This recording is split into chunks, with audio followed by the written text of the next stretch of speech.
Well, here we are, Thoughts from the Office, Redneck's Pride Outdoors. A lot of folks have been talking about the baits and the lures and with snares. And, I gotta say to the newer trappers first, become a snareman without bait and lure. Do not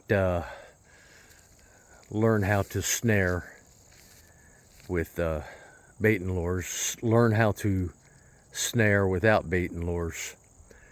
But it's this type of terrain that taught me how to use bait and lures, or one of the types of terrain that taught me how to use bait and lure. You see, this is a typical 2-track going through our pine lands. And like we said, New Jersey, South Jersey pine lands is 1,000,000 acres of that. All right. 1,000,000 acres of that. And when you're out here, it looks all the same. And I'm standing up here. I'm standing up now. Let me just drop down. See, this is where I'm standing up as a human. Now I'm down as a critter.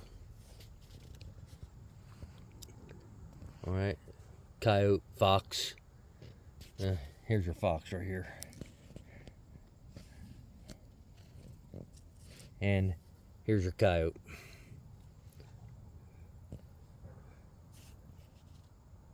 So you can see, where these critters are going to run. And they're going to run right down these roads. And they will jaunder off into there, or they'll jaunder off into there. You get little spots like right there. I don't know if you can see it or not, but there's a good little trail right there. A gray fox and raccoon will use that trail. Red fox will use that trail too, to go up into that little clearing that's up there. So when we're looking and you're walking these roads, you're looking for those little spots, if you will, that are different, that are a draw station, if you will, a drawing point. So when you have this vegetation, this is all blueberry for the most part. Different growth, blueberries, pines. And this stuff's higher than my head right now. It's thick. It's thick. And it stays this way all year long. You might lose the leaves on the blueberries, but it's still this thick all the way through. And then typically most of these roads, when you're walking, you can see the canine prints and the raccoon prints. So four-wheeler's been up here, or a Jeep or something like that, been through here in the last day or two. But when you look right here, you can see some scratching going on right there, and right there. So now, if this is private property, and there is a lot of private property in the pines that look like this, you could set this 2-track, and not hard, rather easy. That spot we're coming up to right now, that spot right there, sight line, sight picture.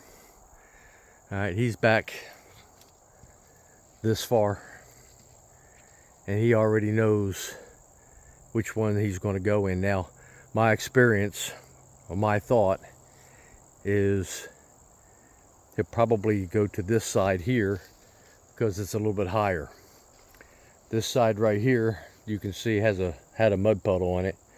So that had a little mud puddle, so they'll probably, when it's wet, they'll probably work this spot right here.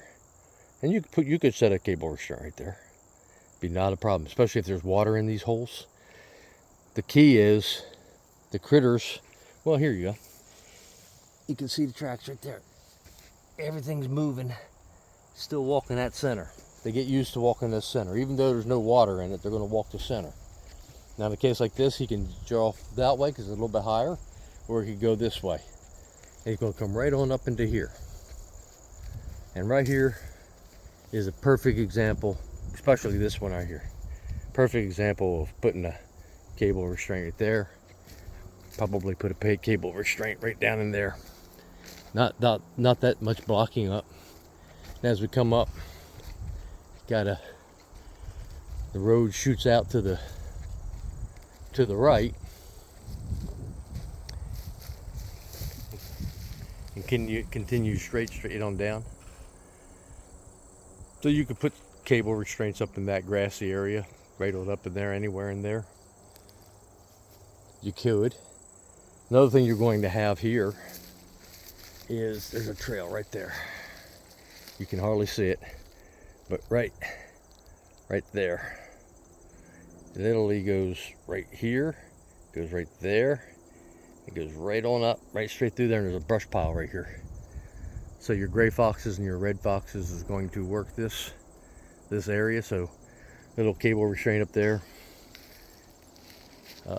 That's a good run right there to set up.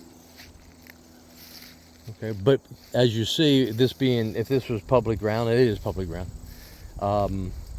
There's not a lot of places you can set along this road that something's not going to happen. You can literally see the tire tracks where they're running this. Plus people walking their dogs and what have you. So when you start to come up to these bends, you're going to see all these little spots, like right there. There's a spot right there where your gray fox, especially, and your raccoons, but mainly your gray fox, is going to work right on through there into where that brush is. All right.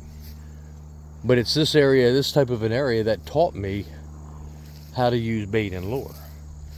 So simply on the upwind side, on the predominant upwind side of this road, I'm going to put in some type of a bait or a lure, like on this point right here.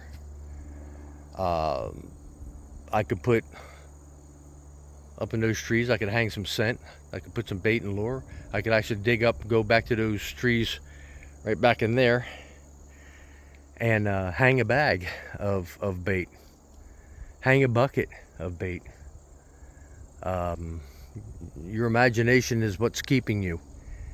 Dig a hole in the early season, in August, September, October.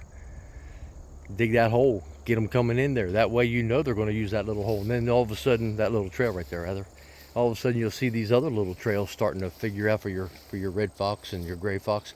Here's another one you probably can't see, but I can.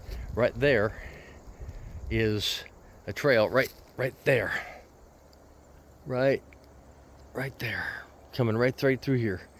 And then you got the underbrush. You can't see it here, but down along here, they feed through. And there's a little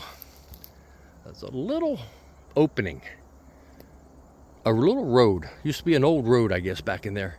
Just real small. It's all grown in by now. But they'll use this spot right here. They'll cut right through here to get to this main road, or cut through here.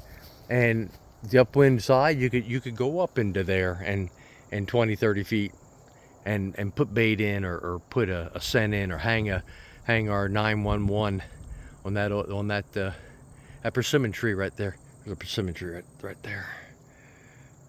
Hang I bet you, just as sure shooting, there's not too many persimmons left in the tree that I can see. So I can bet you, just sure shooting, that they're already coming there and eating up on it. There's also a couple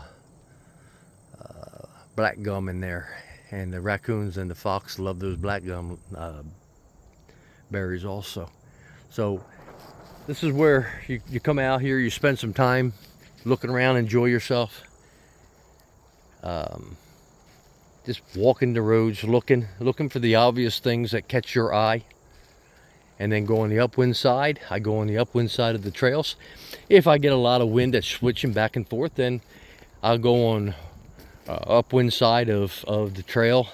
And then if I can find another opening on the downwind side of the trail for that wind shifting, then I'll do that too. So I'll have, say, two sections in there that cover both wind directions. All right, this is the South Jersey Pines.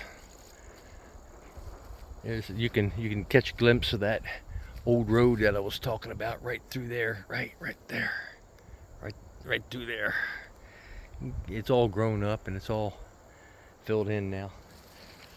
All right. Well, thoughts from the office. Hope you got something out of this. I'll catch you next time.